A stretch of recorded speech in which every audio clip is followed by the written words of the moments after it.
Good afternoon, everyone. Hello and welcome to the Columbus Metropolitan Club. I'm Darren Maloney. I am a member of the CMC Board of Trustees.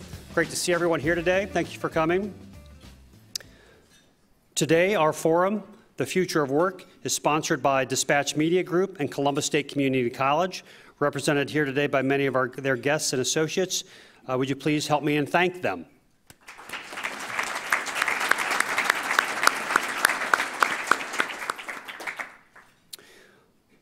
We would all like to know what the future holds, especially those of us who are anxious to prepare for it and succeed in a rapidly changing and tremendous impact of technology on future livelihoods and is mostly a mystery at best. But there are many smart and talented people passionate to help chart a course to success in a changing world. Let's hear from them. Please help me welcome founder and CEO of the Columbus Idea Foundry, Alex Bandar. Director of the Governor's Office of Workforce Transformation, Burgess. Executive in Residence, Workforce Innovation at Columbus State Community College, Todd. And our host, Executive Director of I Know I Can, Katina Fullen. Katina, please take it away. Thank you. Good afternoon, everyone. So I am really excited about today's topic and particularly about being a moderator. We are going to engage in a great conversation about the future of work, not only in our community, but in the region and the state. And I don't know about you, but I am fascinated by this topic, particularly as a mother and a professional working in education. I'm also very optimistic and hopeful about what the future holds. So today we are going to hear from an expert panel on what exactly is the future of work. So I'm going to ask, why don't we start with Alex? I'm going to ask him to share his perspective on the future of work. Sure. Thanks very much. I think it's going to be a bit disruptive, and in complete candor, watched a number of TED Talks today, and one of the takeaways that I really was struck by was that in the last 10 years, 2005 to 2015, 94% of new jobs were in the gig economy. That's Uber driving, that's freelance computer programming, that's graphic artwork, and those are machines. Those are jobs that might be done by machines shortly. It sounds strange to hear graphic artwork or even legal work being done by machines, but I think that's coming around the corner. So the largest growth in jobs we've seen in the last decade might be something that that's temporary, and I think that's disruptive and why we need new ways to teach for new jobs. I was just going to join in there, Alex. I think some of the things that we'll see versus our past and our history versus going forward, more and more employers looking for an innovative way to fill their workforce needs as we look at the nation and even the region, and we understand the workforce challenges of today, but also tomorrow and the roles that are undefined and still getting clarity around those. I think we're going to see more of a resurgence of industry certifications that are recognized and maybe hired on as opposed to a bachelor's degree or some of the typical qualifications that you look for in that entry-level role. So to pick up on something Alex said, there's been a lot of conversation around automation and the impact of automation and technology on jobs. Ryan, you want to talk about your thoughts on that? Sure. I'm optimistic about the future, and I'll come back and maybe stir the pot a little bit like Alex did with kind of the disruption. But I really, based on history and experience, I take comfort in history. And when you go back and kind of to look at all the different industrial revolutions that we've been through, so take the first one, the introduction of the steam engine. It made lives better, our lives better. Then look at the second industrial revolution with electricity, and that's when you started to see people kind of going from the fields to the offices. We saw our population in agriculture jobs go from about 40%, from 1900 to 1970, about 40% to 2%. And then you look at the third industrial revolution, computers and internet. And we've gone through that. Now we're entering into what some people call the fourth industrial revolution or the digital revolution, and I think we'll adjust to that. The other thing that I look to history for in terms of some guidance is We can fight this too, and I wouldn't recommend it. I think we should spend our time preparing for these jobs. If you go back in history too, you look at the first Queen Elizabeth. She denied patents because she was afraid it was going to create unemployment. You look at Ned Ludd, a textile worker in the 1700s England countryside. He and his buddies destroyed looms because they were afraid those looms were going to take their jobs. 1800s, again, a rowdy bunch of English farmers decided to destroy threshing equipment because of that. And now we even have some of our friends in San Francisco who are proposing taxes on algorithms and robots because they're afraid. So I would argue we could try to fight this. I don't think we should. I think we should embrace it, embrace the technology, because technology and automation can make us more productive. And that is really the key, productivity. And this is kind of economics 101. But when you look at worker productivity, it's about more worker output than input, which leads to more profits, which leads to more savings, which leads to more investment, which leads to more opportunity for people. So the bottom line, that not only increases the standard of living for countries, nations, but for individuals. And the past couple years, a lot of talk about income inequality. When you look at individuals in our country, this is based on some census figures. Those individuals who work full-time, year-round, the poverty rate is 2.4%. We can basically eradicate poverty. Now, it's a lot more difficult than just saying that, but I think the key is how do we prepare people for the future, the jobs of the future, because a job is the best anti-poverty program, bar none. So that's my quick reaction. Any follow-up? I'll pass. Agree with not fighting that future. I would second that, and I would also add, I think there's a lot of valuable attributes when there are those technology shifts, whether it's coming from the fields into factories, et cetera, that there are roles that we really don't understand what they are. So as we get into more machine learning, we get into algorithms, artificial intelligence, there will be need for technicians and other roles to update those, adjust those, and move that forward. And Katina, if I may add one point, I think you're wholly right in that if you look at history and the various evolutions and revolutions that have already happened to replace jobs, the end result was more productivity and generally improved quality of life. But I think the time scale that we're looking at is a little different now.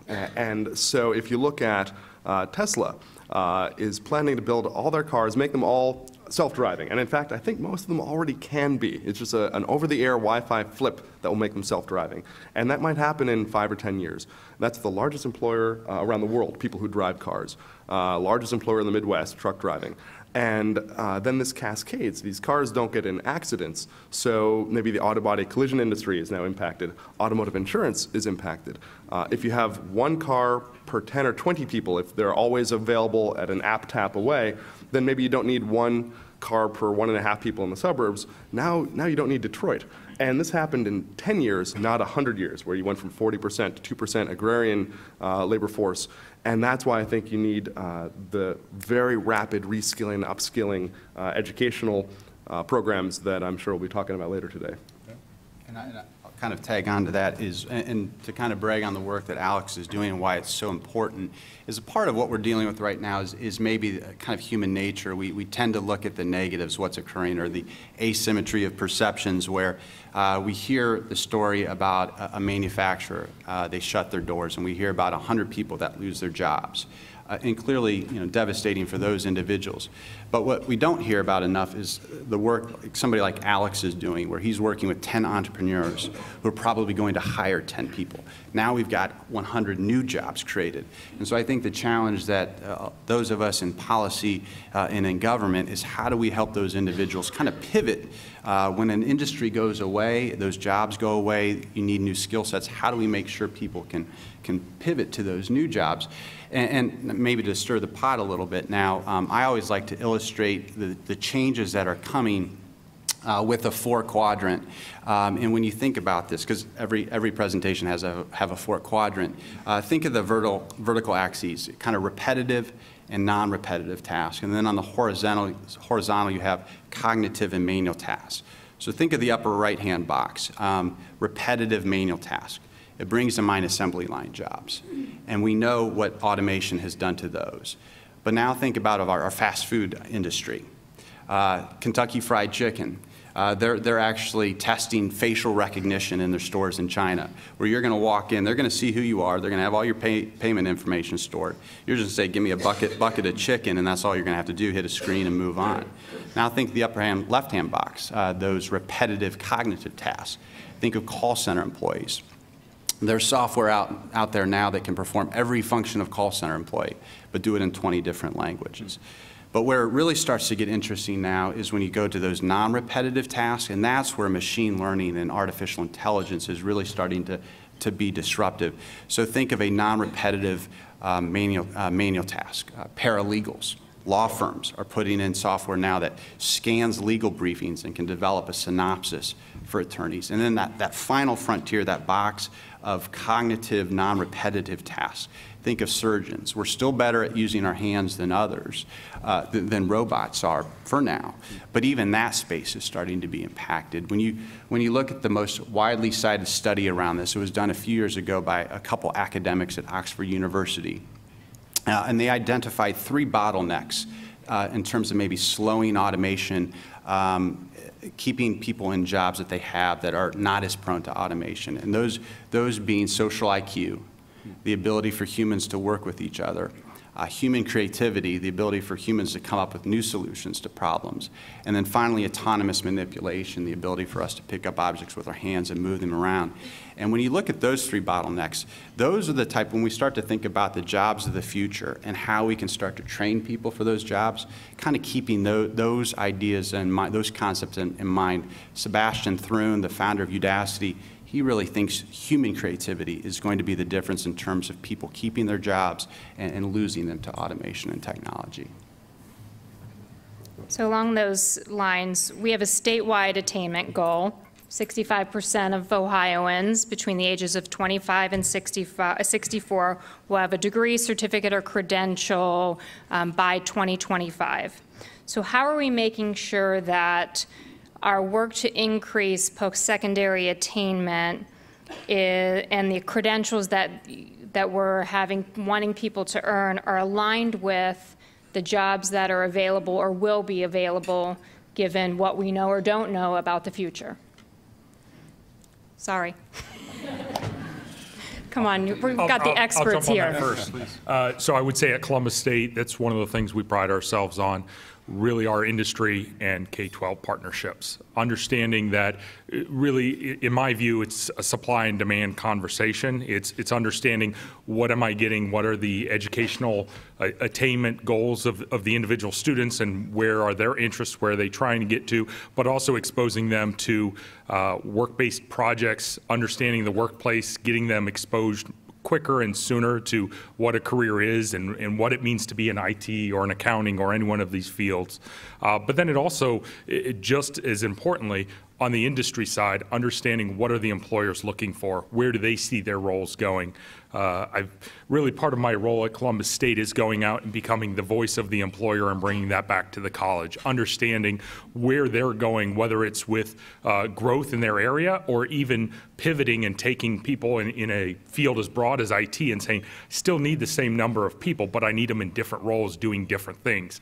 How do we partner with those industry employers and not only deliver the education, the training for them, but how do we take that and bring it back to the classroom for the students that are about to enter the workforce? If we shouldn't still be teaching COBOL as an example, and we don't, thankfully, but I think really the goal with the rapid realignment and transformation happening in technology, it's really about staying well connected. When we see the students that are getting hired versus the students that are getting hired and promoted, it's those that have the poly skills, those that have soft-sided skills and understand emotional intelligence versus just the technical skills. So I think there's a role and there's value in industry certifications, Columbus State certifications, but also associate and bachelor degrees. But I no longer think that a bachelor's degree is the minimum qualification to enter the workforce.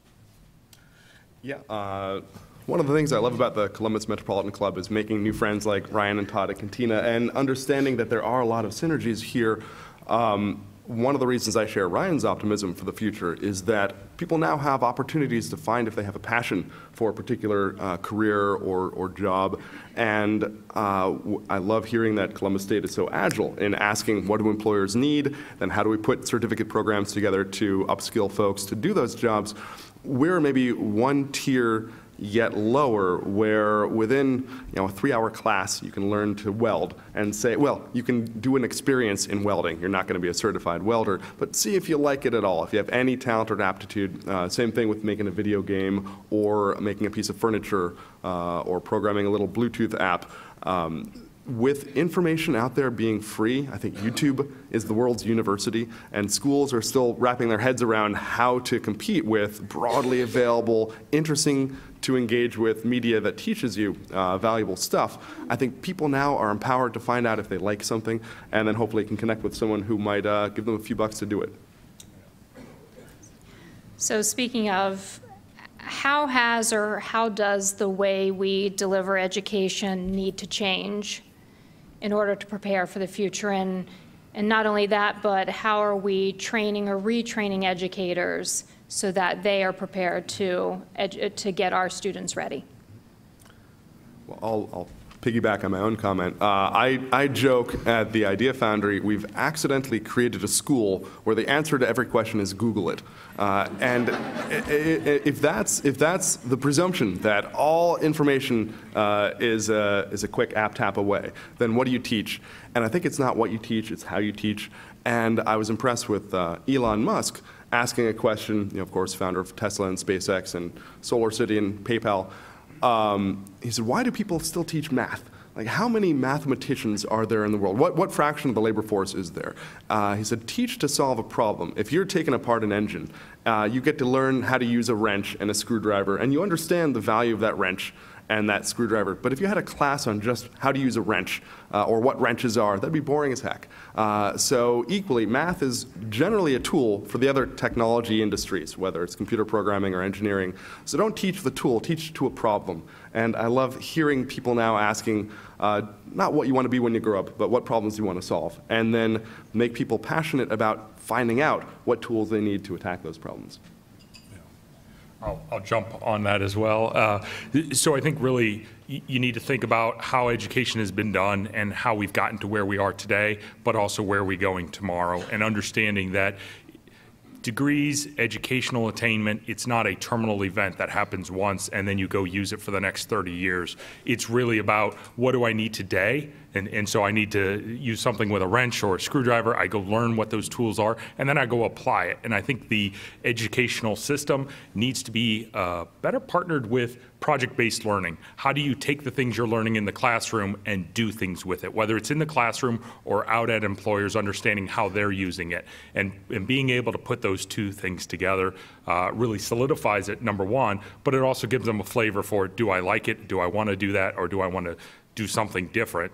When we look at professional development of the faculty and the educators, that's just as important. We have a lot of great educators in classrooms today, but they also need a development plan that helps bring them along as well. What was relevant and current 20 years ago or whenever they entered the profession has changed, and their ability to be a subject matter expert to the youth and the students in the classroom is of the utmost importance, and being able to have them represent the industries, the technology, is critical.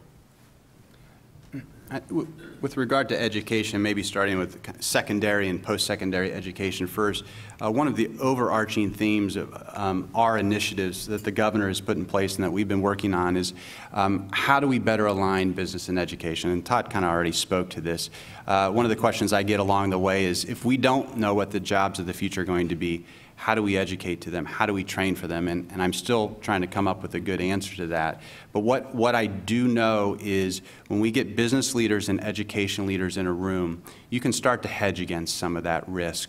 The great work that I think is being done at Columbus State right now with their Central Ohio Compact, where Dr. Harrison, he's lining up secondary high schools with Columbus State, and with companies in town, Honda being a great one, where there's pathways where we're starting to show young people the pathway. Here are the skills that you need to learn, and here are the kind of salary expectations along the way so they can see that pathway into a good paying job. So I think better aligning business and education. Governor Kasich is passionate about work-based learning in all its shapes and forms. So whether it's apprenticeship programs, internships, co-ops, he always says, how do we capture the imagination of our young people? And I think by getting our young people in workplaces, showing them what the jobs are so they can start to apply that to their schoolwork. And the other benefit of that is soft skills. Every business owner that I talk to in the state of Ohio is talking about soft skills. Young people don't have them. They don't show up on time. They stare at their phones. Well, the way you can start to address that is exposing those young students in the workplace, showing them how you work, why it's important to show up on time. So again, I think work-based learning is really important.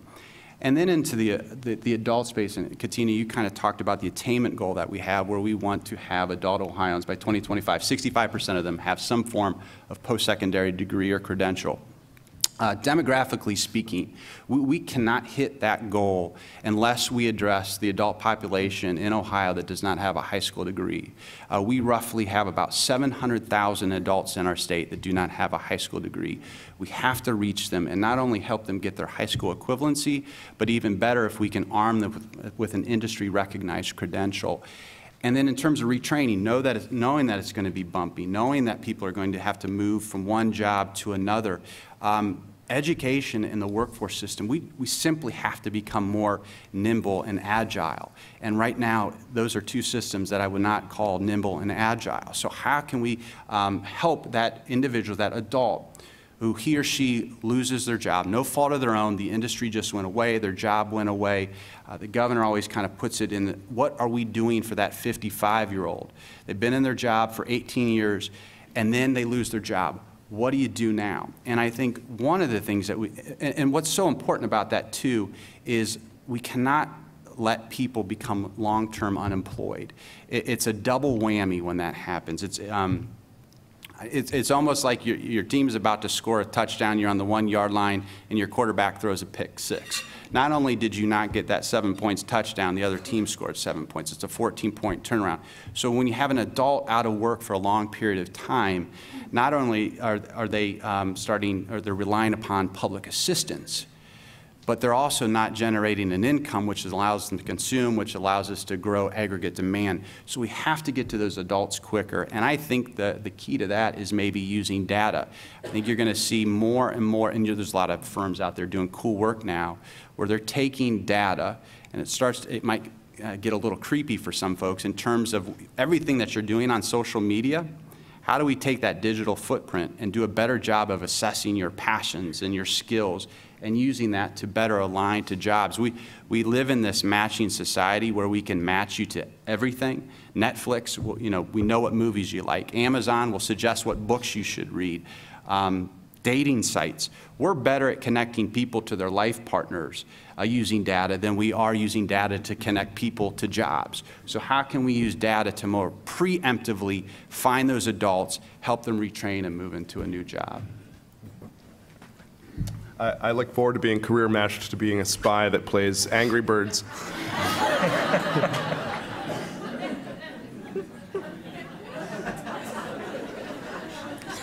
I have no comment. Whew, all right. Totally lost my place. Okay. That was fantastic. I want to be Alex when I grow up. So we talked about career exploration. We've talked about work-based learning opportunities. We've talked about career pathways. So I hear those words a lot as we are talking to students and educators. But are there opportunities for our students to actually explore careers, do work-based learning opportunities, internships, job shadowing? I mean, we talk about that's the way to expose, explore and expose them. And then after you answer that one, how are we addressing access and equity when it comes to preparing students for the future of work? Great set of questions. I guess on the first one, I would start nationally and then take it regionally. Nationally, there are pockets when we look out to the regional districts in California where they're doing more work-based learning, and we can look at that and glean from that what's working, what's not working, and how do we do that in our region. Within our region, when we look at the school districts and the kind of the demographics within each one, what works in one won't work in another. So it has to be a system that is unique and diverse enough that we're not all selling IT jobs at the same high school or at different high schools for different needs. Looking at how we engage industry and bring them into the classroom in an orchestrated manner that has infrastructure underneath it that allows us to scale that to not just the STEM schools or not just the schools with the right demographics, but to all demographics. So we're including diversity and getting the inclusion involved in the careers that we're looking to grow. I think would be one of the things. Sorry, I missed your second question. I was focused on the first. That's okay. Addressing access and equity when it comes to preparing our students. Yeah. That really needs to be fundamental. One of the things that we think about as we build these infrastructures and this ecosystem out is how do we take that into account, knowing what works in one area. When we look at College Credit Plus and the utilization of that, I know at Columbus State, 3 years ago, 5 years ago, we had very small footprint in that space. And when we see where the students are coming from and the growth of that and how much that makes up our own student body, it's great. A lot more college-ready kids are taking college courses, but the students that do not have the educational attainment of where they need to get into college aren't leveraging that as a system. And that fundamentally was the problem that they were trying to solve with College Credit Plus and introducing college courses in high school. So I'll share some time for Ryan. Yeah, I'll take a stab. Are there enough opportunities for our young people? That's a challenge. And one of the most frustrating conversations I have on almost a daily basis is with business owners or CEOs that I talk to. And they start to go on about, I can't find anybody, nobody knows how to work. And usually the first question I ask is, when's the last time you picked up the phone to your local school superintendent or the president of your community college and told them what you're looking for? And more times than not, the response is, well, I really haven't thought of that. So I'm not sure what we can do in Columbus to help those individuals. This is a challenge to the business community. You need to become more engaged with the education system. You need to go into the classrooms and work with teachers. Show them the job. Open your doors to teachers, to students, to parents. Show them the jobs that are available. I live here in Columbus. I drive by 50 buildings a day. I have no idea what people do inside of them. So how can we create more awareness with our young people in terms of the jobs that are available? So this is a challenge to the business community. We put a lot on educators. This is a challenge to the business leaders across our state. You need to become more engaged, not only with your K-12 system, but higher education institutions as well. And then in terms of equity and access, I think one of the most exciting initiatives that we're working on, and I really think we'll start to get to that, is around apprenticeship programs. And apprenticeships are all in vogue again. And Steve Lipster, who actually sits on the Governor's Workforce Board, he's been my mentor around apprenticeship programs. And he always reminds me we've been doing apprenticeships for 1,000 years, but they're back in fashion again. There's a program now where we're combining College Credit Plus with recognized pre-apprenticeship programs. And what that is now we're starting to build pathways for young people where I'm earning credits to graduate from high school. I'm earning college credits. I'm earning credits towards my apprenticeship program and hopefully making some money along the way. So you're starting to build this agnostic pathway where maybe I go right into the workforce. Maybe I go to a 2-year, then a 4-year. But working with our community colleges, and again, I think we're very fortunate in Ohio. We have a strong network of community colleges that business owners simply don't know of the assets that are available to them. How do we leverage those community colleges around these apprenticeship programs and bringing it back to the equity piece? Historically, when you look at apprenticeship-type programs, they tend to be strong in rural areas, and I think there's a lot of historical reasons for that. But now when you look at where our community colleges, they're in more our metro and urban areas. So now I think we're going to, with this type of initiative, we're going to start to be able to reach young people that have never had these opportunities before in our metro areas, and I'm really excited about what we're going to do there.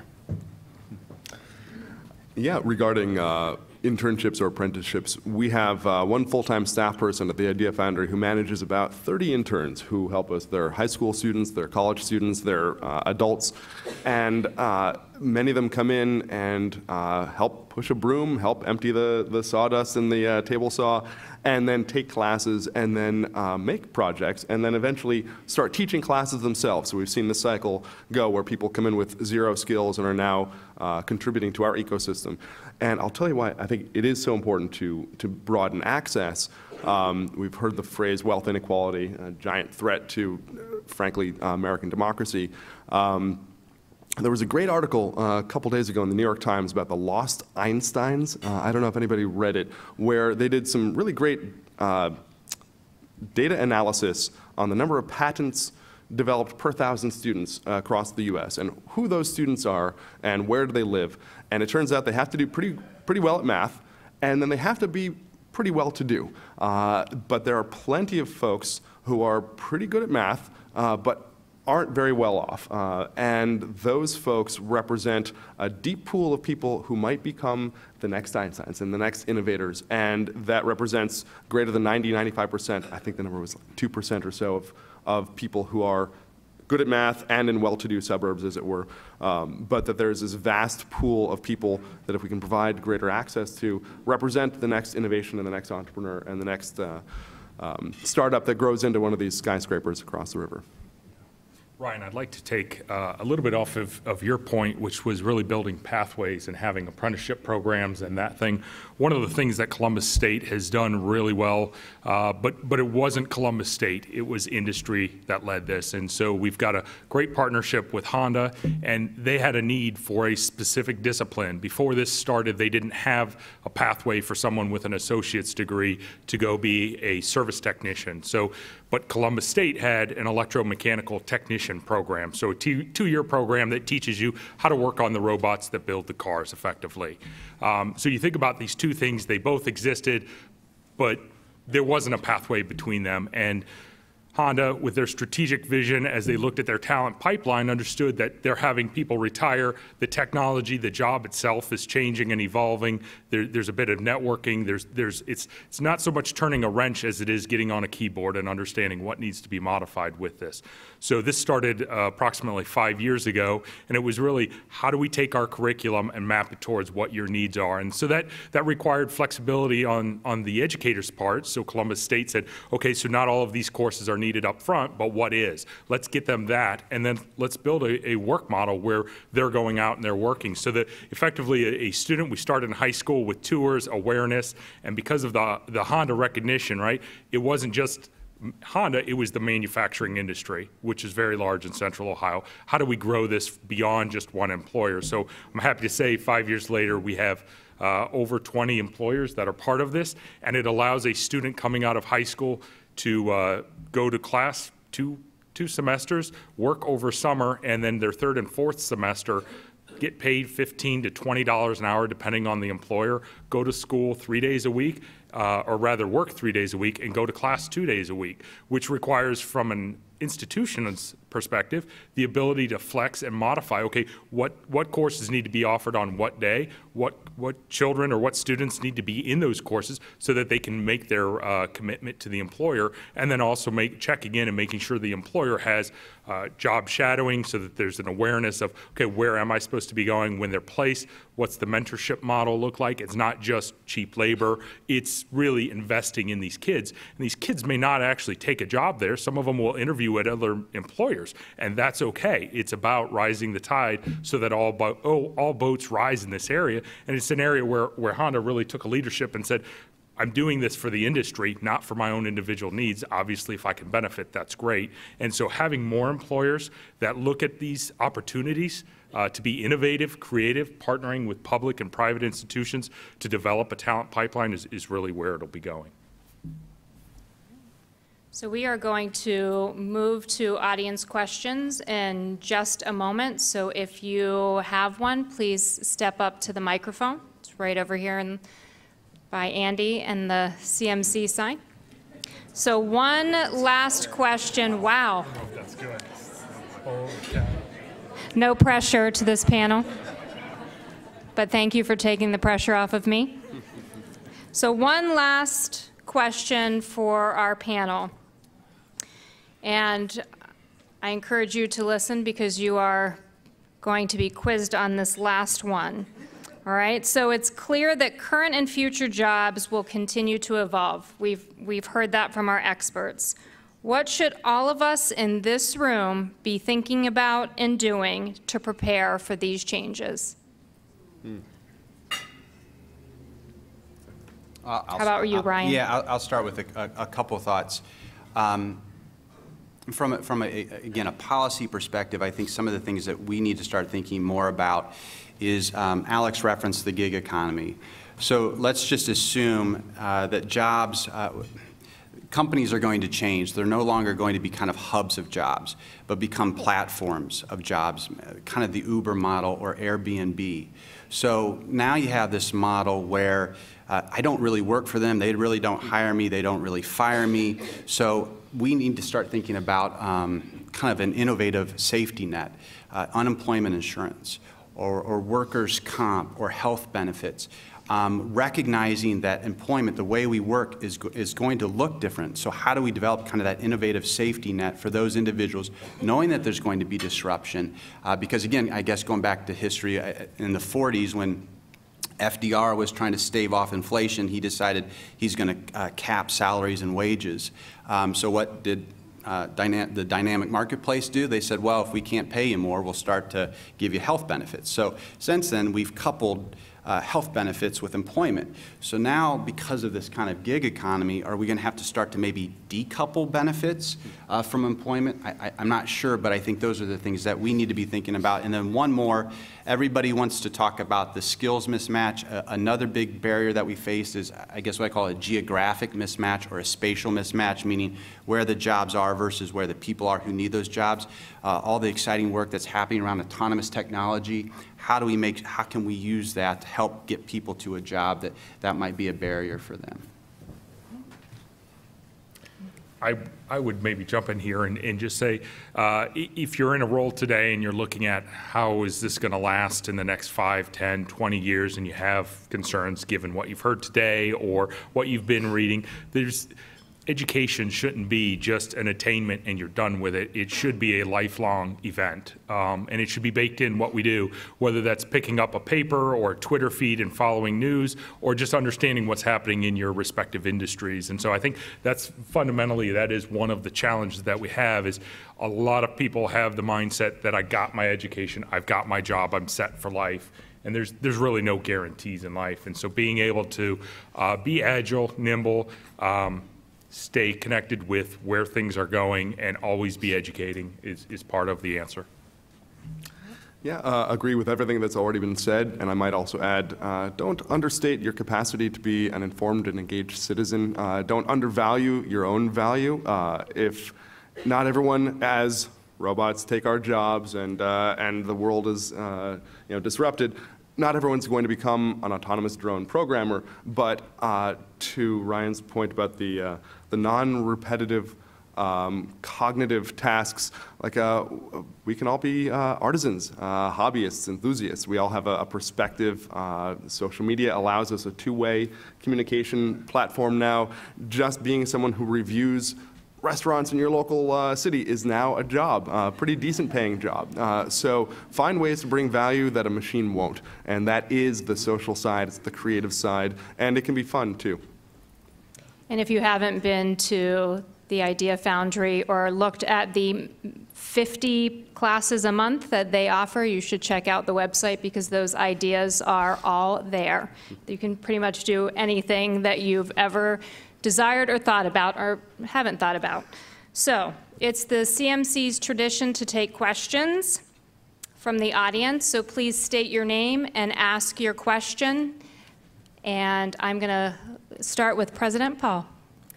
My name is Beth Paul, and I am very proud to be president of Capital University. And Alex, your comment was a perfect segue. Capital is an institution that believes that doing well includes doing good.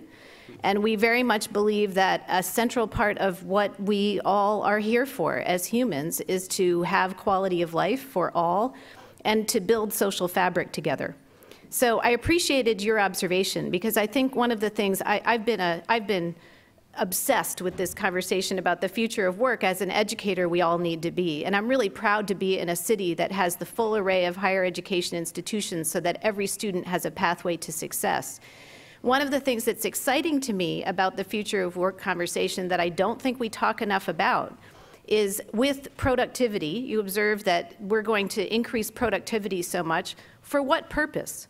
For what greater purpose are we achieving that increase in productivity? And what, as human beings, are we going to do about it? What are we going to do with it?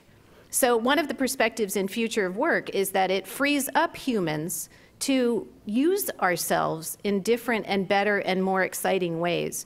And so how will we foster that? What are the ways in which we will work together across organizations, across, in collaboration among higher education institutions and many different community organizations to really reach toward a higher level of humanity? So it's an observation, Jane, maybe a future panel. Thank you. I guess my reaction to that is it's not just solely about driving productivity, making us more productive, but I truly think that there's dignity in work. And I saw my priest in the back, Dick Burnett, and hopefully this will impress him. When you look at, when you look at Ecclesiastes, sweet is the slumber of a laborer. I mean, going back then, there is value, there is dignity to work. So it's not just about driving productivity, but it's finding your passion. Now, I also think, and I'm excited about how we can use technology to help young people, help adults find their passion with kind of assessing, doing a better job of assessing them. But yeah, I think there's more than just productivity. There's dignity to work. Next question. My name is Amanda Sage, and I want to dovetail off of what Ryan was just speaking earlier about. I'm a millennial and a serial entrepreneur who's worked my entire life in the gig economy.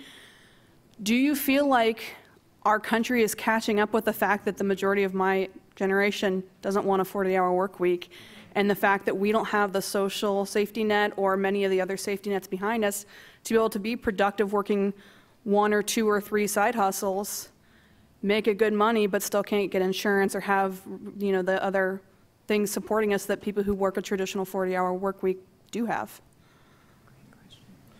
I'll take a stab at that one, and please chime in. So I agree. I think that there's a latency effect that's occurring right now, and there are some real problems. When we look at the ecosystem of healthcare, insurers, and some of the things you talked about, I don't think that's an easily fixable thing right out of the gate. It's going to take some time.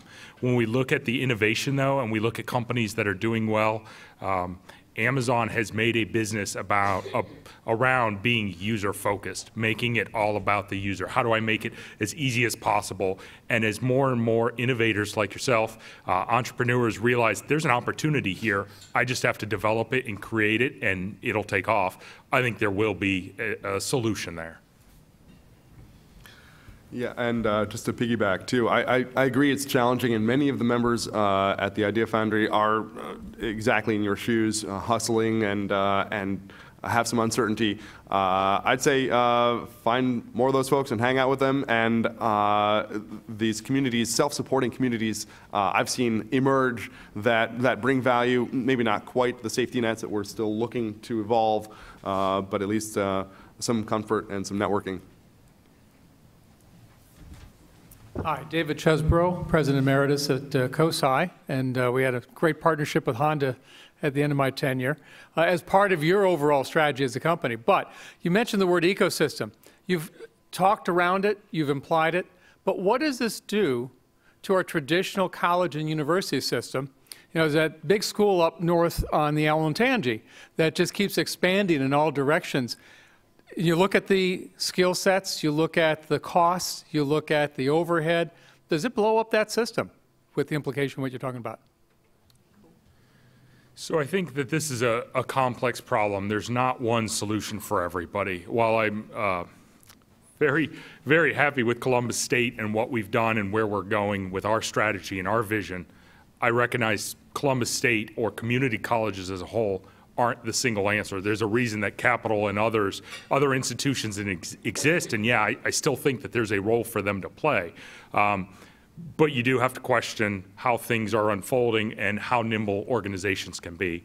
And that's something that we look to do more of. No, go ahead. One quick observation that I'm seeing is a blurring of the end of having graduated and then starting your career or starting a business. And I'm excited by some colleges that are pretty progressive and are asking us, hey, how about our students study business or art or technology? And the last semester or two, they actually finish at the Idea Foundry so that when they've graduated, they've runwayed directly into an ecosystem where they have folks who can help them with their business plan. They have access to tools and studio and community, so there isn't this disruptive transition between getting kicked off the college campus and then in the cold, hard, real world. And I love seeing this kind of blurring or handshaking between college and careers. Hi, I'm Bill Lafayette. I own Regionomics. And I talk to employers all around the state, and I hear the same thing you hear, Ryan. To a person, it's lamenting the lack of soft skills, communication skills, leadership potential, and so forth. And you've suggested, one of you suggested, that this might be something that could be taught in an internship or something like that. I'm wondering if maybe that isn't way, way too late. And a problem this serious and this pervasive needs to be taught much, much sooner, like in childhood. How can we as a state, as a community, foster that?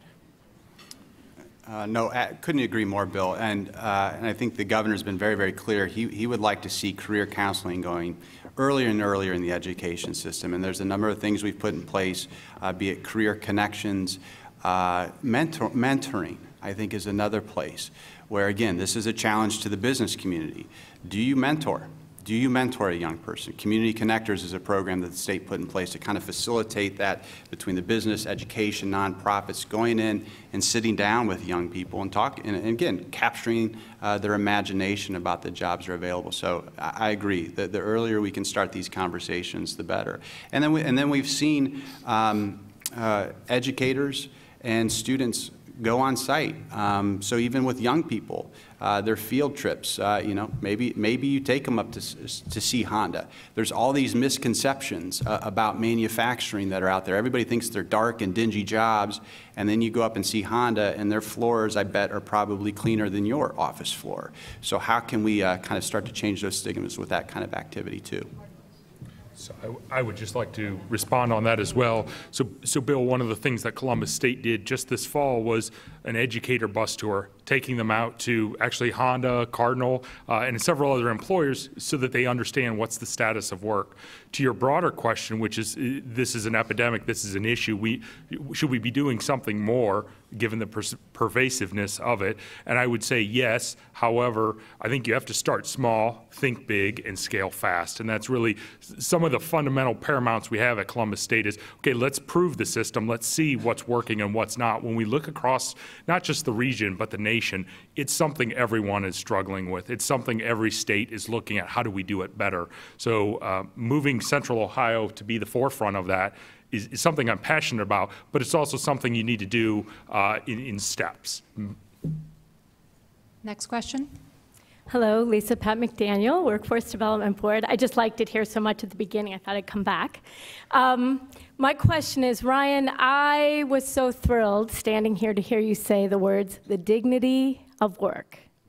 And one of the reasons why I'm in this business is because of a belief in social justice. So I've been at many forums, and so have many of us in this room, where we've had wealthy people and entrepreneurs, venture capitalists talk about no future in work, and instead bring up the idea of a universal income to write off a segment of our population who will not have, they think, will not have jobs in this future. And so I guess what I want to know from you is how do you react to that? Because I think we can't talk about the future of work when we do have people who aren't optimistic like you, Ryan, and are talking about the no future of work. Right. Universal basic income, basically it's a lot of deep thinkers are putting up proposals around this. And basically the idea is because there's not going to be jobs for anybody, basically government's just going to cut you a check every month to support you. And Lisa, you hit it. I'm not a big believer in that whole concept for a couple reasons. You said the first one is dignity of work. I just think people, I think people genuinely want to work, and to think otherwise, I just think they're mistaken. And then secondly, practically speaking, when it comes to UBI, I think it's kind of akin to what Prime Minister Thatcher said about socialism. It's a great concept until you run out of some other people's money. It's just, I just don't see it being practical. But again, I'll come back to more of an innovative safety net. I do think we need to think more about that and what that looks like, because times are going to be bumpy, and how do we make sure people can pivot to their next opportunity? Next question. Hi, Rachel Lustig, CEO of Catholic Social Services. Much of our work is about making it possible for people to be at work in jobs that'll make it possible for them to take care of their family, removing significant barriers related to generational poverty, racism, mental health, addiction. I was struck by the comment about a chasm between the business sector and the educational sector, because I think there's one of them that also is a chasm between those of us in the social service sector who are just as interested in seeing people do well in work. So I think one of the barriers that we see in the nonprofit sector is a lack of innovation dollars in some of our restricted funds that are given to us. I'd be curious to see what else you guys think is presenting that barrier, that breakdown, and that chasm among the sectors. Thank you. I'll start. So I think, Rachel, part of the challenge is these organizations, while they mildly work together historically, they've not necessarily been deeply entrenched doing this work. I started my career 20-some years ago in a role as a business analyst, and really my job was to talk to the IT person and the business person within the same organization because they couldn't talk to one another. And that role existed because you had two silos, and I think we're seeing that at a larger scale in other areas. My role as a business analyst, I'd say business analysts still exist and there's a role for them, but more and more IT people need to speak business, and business people need to be somewhat technical in their competency. And so we're seeing more of a blending and less of a distinct role for a business analyst. So to take it back to your level and your exact question, I think there's an opportunity there, but it's going to be painful initially, and we've got to learn to grow and stretch, and we've got to break down those silos between the nonprofits, the public, the private, and bringing them together in a room to have a conversation and understand what exactly is the problem. When it comes to nonprofits, we need you. You're the ones in the trenches working with these individuals, trying to get them back on their feet. And honestly, I kind of mentioned the workforce system. You know, the federal legislation mandating federal workforce programs is called Workforce Innovation and Opportunity Act. The funny thing about it is the minute you try to be innovative, the federal government tells you can't. And that's something that we're working hard on. The governor's very focused on trying to reform that system. But that, I think, really restricts a lot of the dollars that nonprofits are recipients of. Is just so many strings attached to them. But I will bring it back to challenging the business community. The taxpayers can't keep paying for all of this. Businesses have to step up and invest in these training programs, in these educational programs, because it's their future workforce. Taxpayers can't keep picking this tab up. We have to continue to challenge our corporate leaders to be engaged with these programs and make sure they're supporting them. Quick button on the end of that, if I may. I think it's broader than just one sector, nonprofit sector, not communicating with business or education or government. I think we're still underestimating the capacity for people to talk now that, frankly, the internet exists and that everyone can talk to everyone. And I'm very excited that the Smart Columbus initiative, which won a giant grant to make autonomous cars more popular in Columbus, they're also looking at putting together something called the Columbus operating system. And this is a dashboard that looks to make sure that everything that's happening in the city should be happening. And if there are people who aren't talking to each other, for example, if there aren't enough students graduating with certificates that can empower them to work at AEP, then maybe some funds should be made available to encourage that or boost awareness there, so that we're making sure that someone is keeping an eye on the city's growth in general. And that's not just the bottom dollar. It's making sure that different sectors are all talking to each other. And I see some of that starting to happen, and it's very exciting. Final question. I would like to highlight another sector we haven't discussed today, and that is the military sector. The military community, I contend, is the solution to the talent gap. I think Ohio is in a place today that luring that talent base to our state and our community is an economic imperative. Ryan, following up on your challenge between business and education, business people picking up the phone, talking to superintendents and other school personnel, I encourage you as well. Business people, I challenge you. Reach out to your military, your bases, your other linkages in the community. How are we going to solve that talent gap and that soft skills gap? Hire military. Thank you. My name's Kathy Lowry Gallowitz, Vanguard veteran. Thank you.